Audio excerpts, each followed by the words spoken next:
Hello, dear ones. Father Peter John coming to you from All Saints Orthodox Church in Bloomington, Indiana. Christ is in our midst. The gospel today was from Luke chapter 11, where Jesus tells his disciples, no one lights a lamp and puts it in the cellar or under a bushel. It doesn't make any sense.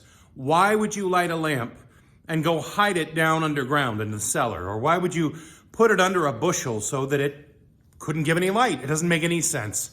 Well, it's perfect timing for that gospel because Saint Barnabas of Indiana was our saint that we celebrated today. We had a divine liturgy at the church, and we got to hear about Saint Barnabas's life. He was truly one who took his apostolic position as a bishop, and he shined brightly with this light. Now, I don't want to get ahead of myself. I'm not going to give his entire life. I'm just going to show you an icon of him there, and just give you some brief facts about his life. And you can please read more and more about him as you'd like.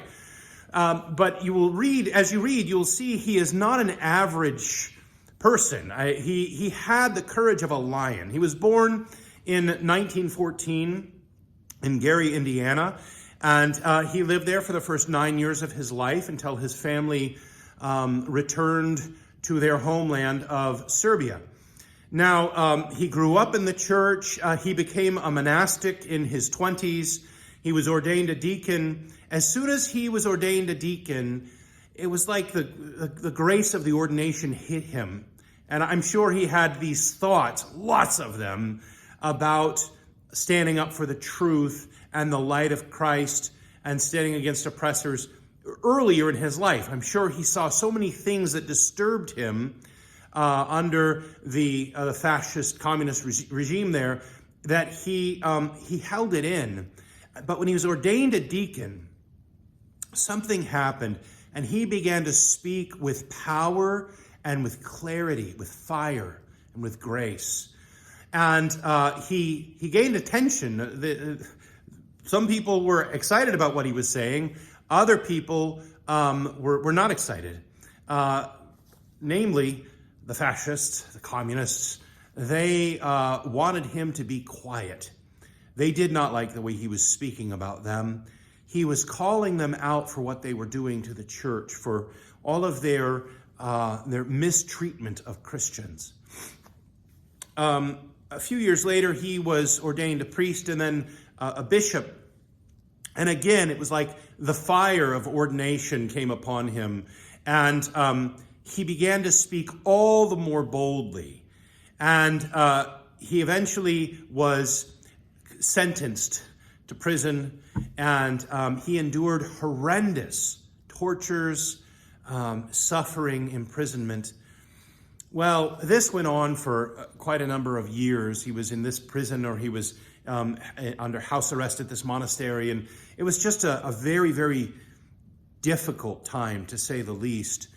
And what happened was some people were making enough noise to get their bishop out of jail that eventually the communists decided that they would have to release him. Right? They didn't have a lot of a choice, and so they put him on a prison train car and with a bunch of other prisoners, and they took them out of the prison on a journey. Eventually they stopped. And what happened was they unhooked the prison car, whoever was in charge, unhooked the prison car, and then the train pulled away. Well, they sat there on the tracks and sat until about midnight. They heard a horrendous noise. They heard the sound of a locomotive coming, full speed for them. And at midnight, on that night, that locomotive plowed into the prison car and just obliterated it. 30 people died in that incident, which was apparently carefully arranged by those who had their hand forced and had to let Bishop Barnabas out of prison. St. Barnabas, he suffered terribly, shattered his legs. The authorities would not allow him to be treated. Eventually they did let him be treated. The treatment went halfway, and then they stopped it in the middle and then took him off to prison. It was just a nightmare. Everybody was shocked when St. Barnabas was able to walk again, serve liturgy again. They couldn't believe it. Some called it a miracle that this man had endured this and was able to still function on his feet. Well, I won't give you all of the rest of the details of his life. I do want to just read his kontakion for you, his hymn. Holy Hierarch Father Barnabas, in the bravery of your suffering, you were an unquenchable light. There it is, that word. In the darkness of lies, you calmly endured unjust condemnation and defamation, and with unfailing mercy you served others. With grateful hearts we cry out, God is wonderful in his saints. Saint Barnabas of Indiana, pray unto God for us.